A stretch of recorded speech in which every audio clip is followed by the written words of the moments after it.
రాష్ట్ర మాజీ ముఖ్యమంత్రి వైఎస్ జగన్మోహన్ రెడ్డి సత్యనపల్లి పర్యటనలో అక్కడ సింగయ్య అనే వ్యక్తి వైఎస్ జగన్మోహన్ రెడ్డి కారు కింద పడి మరణించినట్టు ఒక వీడియో వైరల్ అవుతోంది. అసలు ఈ వీడియోలో సింగయ్య కారు కింద పడి నిజంగా మరణించాడా అనే విషయాలపై మనం తెలుసుకునే ప్రయత్నం చేద్దాం. మన ముందు పొలిటికల్ అనలిస్ట్ మాకిరెడ్డి పురుషోత్తమ్ రెడ్డి గారు ఉన్నారు. వారిని అడిగి తెలుసుకునే ప్రయత్నం చేద్దాం. సార్, అసలు సత్తెనపల్లి పర్యటనలో వైఎస్ జగన్మోహన్ రెడ్డి గారి పర్యటనలో అక్కడ సింగయ్య అనే వ్యక్తి జగన్ సార్ కారు కింద పడి మరణించాడని చెప్పేసి అంటున్నారు. ఇది ఎంతవరకు వాస్తవం, ఏంటి ఇది? సత్తెనపల్లి పర్యటన పూర్తి ఉద్రిక్త వాతావరణంలో జరిగింది. అంటే వైఎస్ఆర్ కాంగ్రెస్ పార్టీకి సంబంధించిన వ్యక్తి చనిపోవడం, ఆయన విగ్రహావిష్కరణ జగన్ గారు వెళ్ళడం, 100 మంది పోవాలని పోలీసులు తరచలు పెట్టడం, ఆ తర్వాత 1300, ఆ తర్వాత 40,000 మంది వచ్చారని అంచనా వేయడం, ఇవన్నీ మొత్తం ఎపిసోడ్లో ఒక 2 ప్రాణాలు కోల్పోయినారు. ముఖ్యంగా సింగయ్య అనే వ్యక్తి చనిపోవడం అనేది ఇప్పుడు కొత్త సమస్యకు దారితీస్తుంది. ఖచ్చితంగా వారు చనిపోవడం దుర్మరణం చెందడం, చనిపోవడం కూడా కాదు, దుర్మరణం అంటే ఒక యాక్సిడెంటల్గా జరగడం అనేది బాధాకరణ విషయం. ఒక రాజకీయ పార్టీలో అభిమానంతో పాల్గొనే వ్యక్తి ఇట్లా చనిపోవడం అనేది దురదృష్టం. ఆ దుర్మరణంలో ఏమన్నా వైఫల్యాలు ఉంటే ఆ సంబంధించిన బాధ్యులపైన చర్యలు తీసుకోవాలి.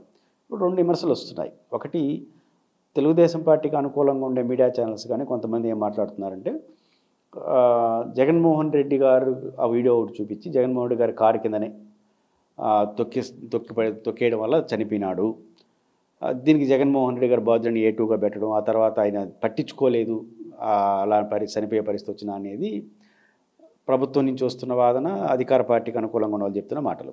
వైఎస్ఆర్ కాంగ్రెస్ పార్టీ అది ఫేక్ వీడియో, అంతకుముందు ఎస్పీ గారు ఏరే చెప్పారు, ర్యాలీలో పోతున్న కారులో ర్యాష్ చేయడం వల్ల జరిగింది, ఆ తర్వాత ఆయన హాస్పిటల్లో చనిపోయాడు అనేది ఒక వర్షన్ వినిపిస్తూ ఉంది.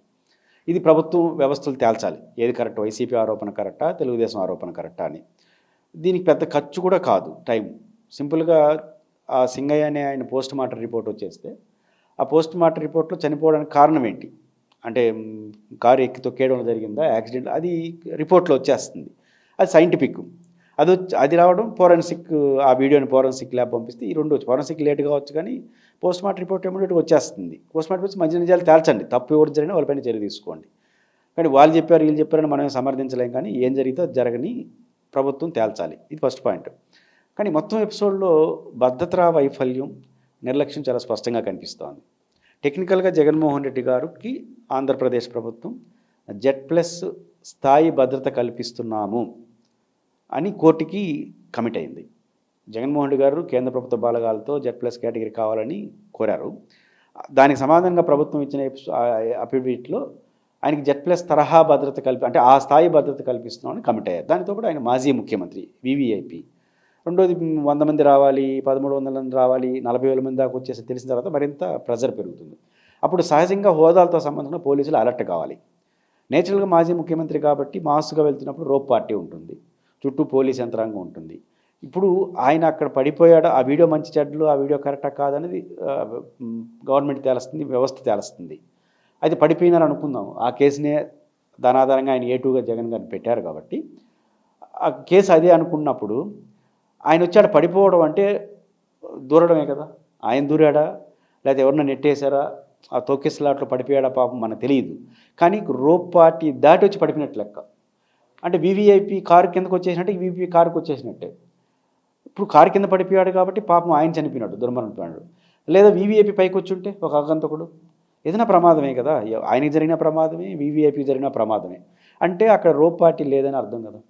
లేదా జగన్మోహన్ రెడ్డి వెనకాల జగన్మోహన్ రెడ్డి లాంటి పర్సనాలిటీ పైన జనం వచ్చి పడుతున్నారు అంటే అక్కడ లేదంటే కదా, అక్కడ ఒక వ్యవస్థని కంట్రోల్ చేయాలి కదా. ఎందుకు చేయట్లేదు, దీనిపైన ఖచ్చితంగా వివరణ ఇవ్వాలి. ఇక్కడ ఎక్కడ లోపం జరిగిందో వాళ్ళపైన కూడా చర్య తీసుకోవాల్సిన అవసరం ఉంది. రెండోది, సాధారణంగా మనకు డ్రైవింగ్ రూల్స్ అవి నాకు పెద్ద తెలియదు, కానీ డ్రైవ్ చేస్తున్నప్పుడు యాక్సిడెంట్ జరిగిన వాటిని వెనకాల కూర్చున్న వాళ్ళకి పాత్రే ఉండదు, సహజంగా డ్రైవర్ల పాత్రే ఉంటుంది. ఎందుకంటే వెనకాల చెప్పరు కదా ఎట్లా డ్రైవ్ చేయాలని. అలాంటిది ఈయనకి పెట్టడం. రెండోది, ఈయన VVIPకి ఇంటికాడి నుంచి బయలుదేరినప్పుడు తిరిగి ఇంటికి వచ్చేంత వరకు ఆయన చేతిలో పర్యటన ఉండదు. ఆయన పర్యటన అంతా అధికారుల చేతిలో ఉంటుంది, వ్యవస్థ చేతిలో. ఎందుకంటే పర్సనాలిటీ, అంటే పోలీసు రక్షక వాహనం ముందు వెళ్తూ ఉంటుంది, జోబ్ పార్టీలు ఉంటాయి, సెక్యూరిటీ ఆఫీసర్లు ఉంటారు, పోలీసు వ్యవస్థ ఉంటుంది. ఆయన ఎక్కడైనా రష్ ఉండిందనుకో దిగితే, ఇక్కడ దిగితే మీకు మంచిది కాదని ఆపే శక్తి కూడా వాళ్ళకు ఉంటుంది, ఆపాలు కూడా. అక్కడ ఏర్పాట్లు లేవనుకోండి, అసలు ఇక్కడ మీరు దిగడానికి లేదని కూడా చెప్పొచ్చు, ఆయన ప్రధానమంత్రి అయినా సరే. ఆయన వినాల్సిందే. ఇంటికాడి నుంచి కదిలితే మీకు ఇబ్బంది వస్తుంది, కదలదని చెప్పే అధికారం కూడా పోలీసులకు ఉంది. అంటే ఆయన పర్యటన మొత్తాన్ని పర్యవేక్షించే వ్యవస్థ చేతిలో ఆయన ఉన్నప్పుడు ఆ జరిగిన యాక్సిడెంట్కి ఆయన ఎట్ట బాధ్యులవుతాడు అనేది నాకు అర్థం కాలే ఇప్పటికీ. కానీ ఇది అనేక కాంప్లికేషన్స్, రేపు కేసు పెట్టారు, కోర్టులు ఏం చేస్తాయి చూస్తాం. కాబట్టి ఇది అసహజంగా మనకు కనిపిస్తూ ఉంది.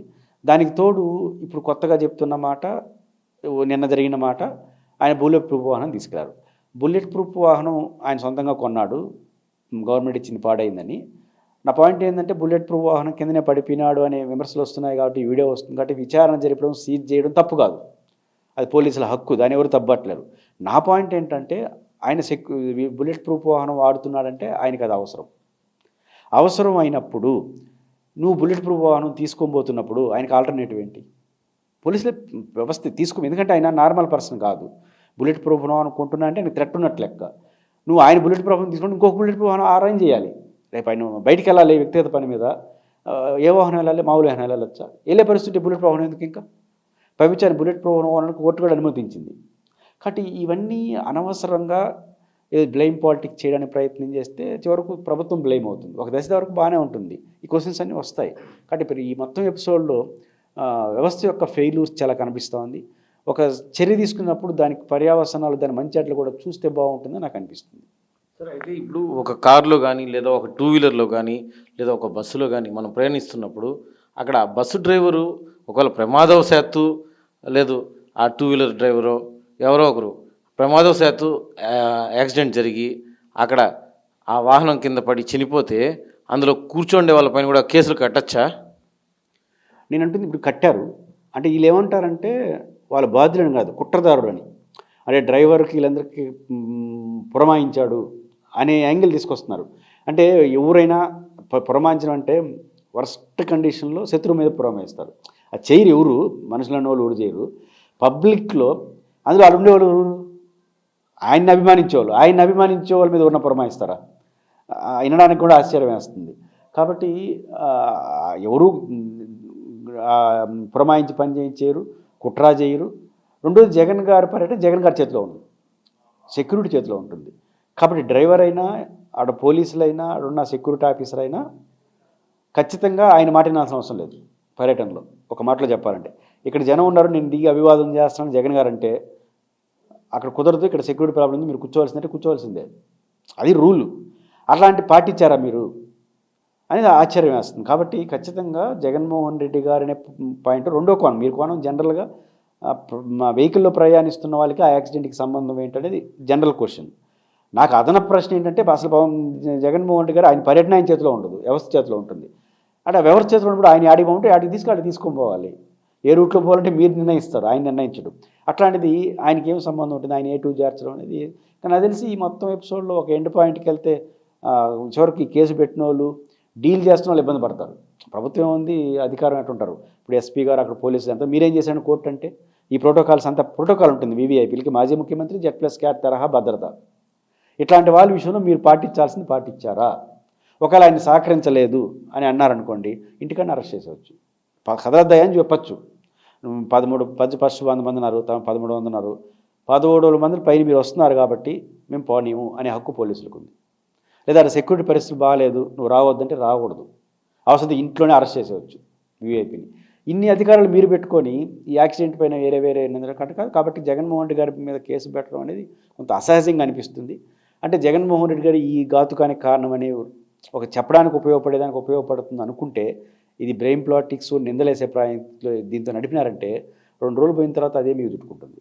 సార్, అయితే ఇక్కడ వైఎస్ జగన్మోహన్ రెడ్డి లాంటి ఒక మాస్ లీడరు జనాల్లోకి వచ్చిన తర్వాత ఈ పోలీసులు భద్రతా వైఫల్యం అనేది అక్కడ కొట్టుచ్చినట్టు కనబడుతుంది. అయితే అక్కడ ఏదైతే ఈ కూటమి ప్రభుత్వం సంబంధించి వీడియో ఒకటి వైరల్ అవుతుందో, ఆ వీడియోలో డ్రైవరు వెళ్తున్నట్టు జగన్మోహన్ రెడ్డి గారు ప్రజలకు అభివాదం చేస్తున్నారు అక్కడ ఆ వీడియోలో.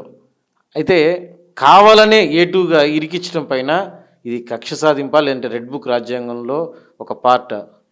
బేసిక్గా సెక్యూరిటీ ఎట్లా ఇస్తారు అంటే, హోంమంత్రి గారు పదే ఏం చెప్తా అంటే, ఆయన సరే ఆఫ్టర్ ఆల్ పులివెందుల మీద పదాలు వాడతారులే, కానీ ఒక ఎమ్మెల్యే కదా 1+1 పైన, అది కరెక్ట్ కాదు. ఎమ్మెల్యేకి 1+1 ఇవ్వాలని రూల్ ఏం లేదు. అసలు ఏ హోదా లేని వాడికి Z+ కూడా ఇస్తారు. ఆ వ్యక్తి యొక్క అవసరం ఏంటి, ఆ వ్యక్తి యొక్క థ్రెట్ ఏంటని చూస్తారు. ఇప్పుడు మనం చిత్తూరు జిల్లాలో ఉన్నాం. రామచంద్ర యాదవ్ హోదా ఏంటి? వై కేటగిరీ పద్ధతిలో ఉన్నాడు. ఇద్దని నేను అట్లా ఒకసారి అప్లికేషన్ పెట్టుకున్నాడు, కేంద్ర ప్రభుత్వం పరిశీలించింది, వై కేటగిరీ పద్ధతి. అంటే అర్థం ఏంటంటే ఒక పౌరుడు యొక్క భద్రత ప్రభుత్వ బాధ్యత. ఆ పౌరుడు యొక్క థ్రెట్ ఏ రూపంలో ఉంది, ఏ స్వభావంతో దాని కూడా నేను ఇస్తాను. జెడ్+లో కూడా మన నక్సలైట్ థ్రెట్ ఉన్న ఇంకో రకమైన సెక్యూరిటీ ఇస్తుంది చంద్రబాబు గారికి కానీ నితిన్ గడ్కరీ. అంటే అవసరం ప్రాతిపదిక. జగన్మోహన్ రెడ్డి గారికి అవసరం లేదు. జగన్మోహన్ రెడ్డి గారు స్ట్రాంగెస్ట్ అపోజిట్లు ఉంటారు, స్ట్రాంగెస్ట్ ఫ్యాన్స్ ఉంటారు. ఇట్లాంటి వ్యక్తి అత్యవసరం. 40% మంది సమాజానికి ఆయన లీడరు, అభిమాన లీడరు, మాజీ ముఖ్యమంత్రి. అంటే ఆయనకు భద్రతగా ఎమ్మెల్యేతో పోల్ చేసి ఇస్తుంటారేంటి? నిజంగా మీరు చెప్పినట్టు ఎమ్మెల్యేనే కరెక్ట్ అనుకుంటే మరి కోర్టుకు అదే చెప్పొచ్చు కదా. మీరు వేసిన అఫిడవిట్లో ఆయనకి జెడ్+ సరిపడా భద్రత ఇస్తున్నామని చెప్పారు కదా. అప్పుడు పులివెందుల ఎమ్మెల్యే అండి, ఆయన ఒక ఎమ్మెల్యే మాత్రమే, ఆయనకు 1+1 సరిపోతుంది, ఆయన అనవసరంగా జెడ్+ పెడతాను కోర్టుకి ఎందుకు చెప్పలేదు? బయట చెప్తున్నారు ఉపన్యాసం హోంమంత్రి గారు. కాబట్టి దీన్ని బట్టి అర్థమైతే ఇది రాజకీయం ఏదో అమ్మాలి. రెండోది మీరు ఆడ వీడియో కూడా చూసినప్పుడు, ఆ వీడియో ప్లే చేసినప్పుడు అది నిజమా కాదో పోలీసులు చెప్పాలి విచారించి ఫోరెన్సిక్ లిప్ ద్వారా. బట్ ఆయన అభివాదం చేస్తున్నాడు, కింద తోసుకొని పోతా ఉంది. రెండోది చాలా పెద్ద బరువు ఉన్నది, నాకు కూడా అంత అవగాహన లేదు వాహనాలపైన, కానీ అది అంత తోసుకొని పోగలదా? ఎక్కేస్తుంది కదా. రెండోది ఎంత పరిస్థితి నాటి తొక్కేస్తా అంటే చుట్టుపక్కల వాళ్ళందరూ ఆపేస్తారు కదా, ఆపండి ఆపండి అంటారు కదా. ఇవేమి తర్వాత వీడియో అర్థం కావట్లేదు. తోసుకొని వరకు వీడియో వస్తుంది, ఆ తర్వాత ఏమైంది, ఎక్కేసిందా లేదా, ఇవన్నీ మనకు రిపోర్ట్లో వస్తుంది, శవపరీక్ష రిపోర్ట్లో వచ్చేస్తుంది. కాబట్టి పోస్ట్మార్టం రిపోర్ట్లో కానీ ఇవన్నీ వచ్చినా తెలుస్తుంది. కానీ ధోరణి ఎట్టుంటుందంటే ఒక వ్యక్తి కింద చనిపోతా అంటే పైన ఈయన అభివాదాలు తీసుకున్నాడు, ఈయనకి అది తప్ప ఇంకోటి లేదని మెసేజ్ వెళ్తుంది అనుకుంటున్నారే. కానీ కొంత ప్రజలకు కూడా స్పృహ ఉంటుంది. ఎందుకంటే ఎవరైనా చేస్తారు, శత్రువుని కూడా మాట జీవం. జగన్ సంగతి పక్కన పెడతాం, ఒక దుర్మార్గుడు కూడా కొట్టే అని చెప్పరు, లేకపోతే తొక్కిచ్చారు, తొక్కిస్తూ ఉంటాడు, తొక్కిచ్చి అంటారు. దుర్మార్గుల గురించి మాట్లాడతాను నేను, మంచి వాళ్ళ గురించి మాట్లాడలే. పైపు జగన్మోహన్ రెడ్డి గారు ఆడ వచ్చిన వాళ్ళందరూ ఆయన అభిమానులు, ఆయన ప్రాణంగా ప్రేమించేవాళ్ళు, వాళ్ళని ఎందుకు తొక్కిస్తాడు? కాబట్టి ఆయనకి ఎందుకు ఒకవేళ ఆయనకి తెలియకుండా జరిగిపోయింది అనుకోండి, దాన్ని ఎందుకు ఎంకరేజ్ చేస్తాడు? ఎవరైనా సరే తీసుకెళ్ళమంటారు కదా. కాబట్టి ఇది సంథింగ్ రాంగ్. బట్ ఆ వీడియో కరెక్టా కాదా తేల్చాలి. వైసీపీ చెప్పిన ఆరోపణలకు సంబంధించి పోస్ట్మార్టం రిపోర్ట్ 2 వచ్చేస్తే అన్ని సమస్యల పరిష్కారం దొరుకుతుంది అనుకుంటున్నాను. అంటే సార్, ఈ కూటమి ప్రభుత్వంలో రెడ్ బుక్ రాజ్యాంగం అనేది పటిష్టంగా అమలు చేస్తున్నారనేసి మీరు భావిస్తున్నారు? బుక్ రాజ్యాంగం ఏమి ఉండదు. ఆయన కాన్సెప్ట్ ఏంటంటే ఎవరైతే గత ప్రభుత్వంలో అధికారులు ఓవర్ యాక్షన్ చేసినారో, నిబంధనలు ఉల్లంఘించారో, ఎవరైతే వైసీపీ నాయకులు అధికార ఎంటర్మెంట్ చేశారో వాళ్ళందరికీ చర్యలు అన్నాడు. దానికి ఏం అభ్యంతరం లేదు, దానికి రెడ్ బుక్ రాసుకోవాల్సిన అవసరం కూడా లేదు. మీరు విచారణ సమస్యలకు ఇచ్చేస్తే వాళ్ళు జైలు చేస్తారు. ఇక్కడ రెడ్ బుక్ ఎక్కడ మిస్ఫైర్ అవుతా ఉందంటే, లోకేష్ గారికి సమస్యగా మారుతుందంటే, ప్రతిపక్షంలో ఉన్నప్పుడు రెడ్ బుక్ని ప్రజలు యాక్సెప్ట్ చేస్తారు. రెడ్ బుక్ అంటే ఏంటి? ఈ ప్రభుత్వంలో తప్పు చేస్తున్న వాళ్ళ సంగతి ఇప్పుడు జగన్ గారు అంటున్నారు కదా, మేము అధికారం వస్తే 2.0 వస్తే ఇప్పుడు తప్పు చేసినందుకు సంగతి తేలుస్తాను అంటున్నాడు. దాన్ని ప్రజలు హర్షిస్తారు. లోకేష్ గారిని కూడా అప్పుడు హర్షించారు. రెడ్ బుక్ని ఎందుకు హర్షించారంటే అధికారంలో ఉన్న వాళ్ళని హెచ్చరిస్తున్నాడు. హెచ్చరించడానికి ఒక కాజ్ అది, అంతమించి రెడ్ బుక్లు ఏమి ఉండవు. దాన్ని ప్రతిపక్షంలో ఉన్న వరకు వాడేసి తర్వాత రెడ్ బుక్ గురించి మర్చిపోయాలి ఆయన. అధికారులకు ఇచ్చేసారనుకోండి, వాళ్ళ పని వాళ్ళు చేస్తారు. విచారణ చేసి తప్పు ఉంటే వాళ్ళని అరెస్ట్ చేసేయండి, అధికారులు తప్పు చేసి చర్య తీసుకోండి, రాజకీయ నాయకులు తీసుకోండి. కానీ నేను చెప్పినాను పలానా ఎల్లయ్య పేరు కాబట్టి విచారణ చేసి యాక్షన్ చేస్తాను, ఇది ఎట్ అవుతుంది? ఇది మిస్ఫేర్ అవుతుంది లోకేష్ గారు రెడ్ బుక్ కాన్సెప్ట్. కాబట్టి లోకేష్ గారు ప్రతిపక్షంలో ఉన్నప్పుడు రెడ్ బుక్ని ప్రజలు యాక్సెప్ట్ చేశారు, అధికారం నుంచి యాక్సెప్ట్ చేయరు. ఇప్పుడు వైసీపీని కూడా అధికారం మీ సంగతి, మళ్ళీ అధికారం వచ్చి ఇదే మాట జగన్ అంటే ప్రజలు యాక్సెప్ట్ చేయరు. అంటే ప్రతిపక్షంలో ఉండేవాళ్ళు గట్టిగా ప్రభుత్వాన్ని ఏదైనా ఒక పదజాలం, ఒక వార్నింగ్లు ఇస్తే ఇది హెచ్చరిక కోసం చేస్తున్నారు అనుకుంటారు. కాబట్టి లోకేష్ గారికి రెడ్ బుక్ అయితే ఎన్నికలకు ముందు గ్లామరు, ఎన్నికలు అయిన తర్వాత గుదిబండగా తయారవుతుంది. అది ఆయన ఎంత త్వరగా గుర్తిస్తే అంత మంచిది. కాకపోతే రెడ్ బుక్ కాన్సెప్ట్ ఏం లేదు, ఆయన ఉద్దేశం అది. ఉద్దేశం కూడా రూల్ ప్రకారం అమలు చేస్తే ఎవరికి అభ్యంతరం లేదు. నేను ముందే చెప్పినాను పలానా ఎల్లయ్య దుర్మార్గుడు కాబట్టి విచారణ జరుగుతుంది అంటే నువ్వు పేరు చెప్పేస్తున్నావు ముందే. విచారణలో భాగంగా ఎల్లయ్యని అరెస్ట్ చేయి, తప్పులేదు. ఎల్లయ్యని అరెస్ట్ చేయాలి కాబట్టి విచారించడం అంటే ఇంకా మిస్ఫేర్ అవుతుంది. అందువల్ల లోకేష్ గారు ఈ తేడాను గమనించి నిబంధనల ప్రకారం ఎవరు తప్పు చేసినా గత ప్రభుత్వంలో వాళ్ళపైన చర్య తీసుకుంటే ఇబ్బంది రాదు. చివరిగా ఒకే ఒక ప్రశ్న, వైఎస్ జగన్మోహన్ రెడ్డి పైన A2గా ఈ ఇన్సిడెంట్లో పెట్టడం ఎంతవరకు సమంజసం అంటారు? ఈ ప్రభుత్వం స్వయంకృతాపరాధంగా మారుతుంది. జగన్ గారికి కేసులు కొత్త కాదు, పర్సనాలిటీ ఇచ్చా ఆయన భయపడేవాడు కాదు, అది ఇబ్బంది కూడా ఉండదు. కానీ ప్రజలు అర్థం చేసుకుంటారు కదా. చివరకు కేసుగా స్టడీ చేసి ఉంటే ఒక రకం ఉంటుంది. ఎప్పుడైతే జగన్ గారిని A2 పెట్టారు, ఇది రాజకీయ కోణంలో జరిగిందని అనుకునేస్తారు. ఇది ఎవరికి లాభం? జగన్ గారికి కొన్ని రోజులు ఇసుగ్గా ఉండొచ్చు, పర్యటన చేయడానికి కొంత విసుగు ఉండొచ్చు. ఇప్పుడు మా వెహికల్ తీసుకెళ్లారు, ఈరోజు వెళ్ళాలనుకుంటే వెళ్ళలేడు, 2 రోజుల తర్వాత వెళ్తాడు. ఇవన్నీ ఆయనకి అసౌకర్యం కలుగుతుంది తప్ప అల్టిమేట్గా ప్రభుత్వానికి రాజకీయంగా నష్టం వస్తుంది. కాబట్టి ఖచ్చితంగా జగన్మోహన్ రెడ్డి గారు నువ్వు అది ఎవరు కొట్టేసినారు, ఆ మరణానికి కారణం ఎవరు, ఇవన్నీ విచారించండి. తప్పు వైసీపీ బృందంలో ఎవరు చేసిన చర్య తీసుకోండి. దీనికి సరాసరి సంబంధం లేని జగన్ గారికి ఆపాదించడం అంటే ఇది ప్యూర్లీ పాలిటిక్స్. రైట్. కూటమి ప్రభుత్వం ఏదైతే వైఎస్ జగన్మోహన్ రెడ్డి గారి పైన A2గా కేసు నమోదు చేసిందో ఇది ఉద్దేశపూర్వకంగా చేసింది అని చెప్పి అంటున్నారు. అదేవిధంగా సత్తెనపల్లి పర్యటనలో వైఎస్ జగన్మోహన్ రెడ్డి పర్యటిస్తున్నప్పుడు అక్కడ భద్రతా వైఫల్యం కూడా కొట్టొచ్చినట్టు కనపడింది. అక్కడ ఆ పర్యటనలో వైఎస్ జగన్మోహన్ రెడ్డి గారిని చూసేందుకు, అదేవిధంగా ఆయన్ని అభివాదం చేసేందుకు ఆయన అభిమానులు పెద్ద ఎత్తున అక్కడికి చేరుకోవడం జరిగింది. అయితే పోలీసులు అక్కడ భద్రత అనేది సరిగ్గా కల్పించలేదు. అయితే ఈ కూటమి ప్రభుత్వం కూడా అక్కడ భద్రతా వైఫల్యాన్ని వారు కప్పిపుస్తూ అక్కడ సింగయ్య అనే వ్యక్తి వైఎస్ జగన్మోహన్ రెడ్డి కారు కింద పడి చనిపోయాడు అనేసి ఒక నెపం నెడుతోంది. ఈ వీడియో వైరల్ అవటంపై అసలు ఈ వీడియో నిజమా కాదా అనేది కూడా తేల్చాల్సిన అవసరం ఉంది. సింగయ్య పోస్ట్ మార్టం తర్వాతే నిజాలు అనేవి బయటపడతాయనేసి కూడా అంటున్నారు. Camera person యశ్వంత్తో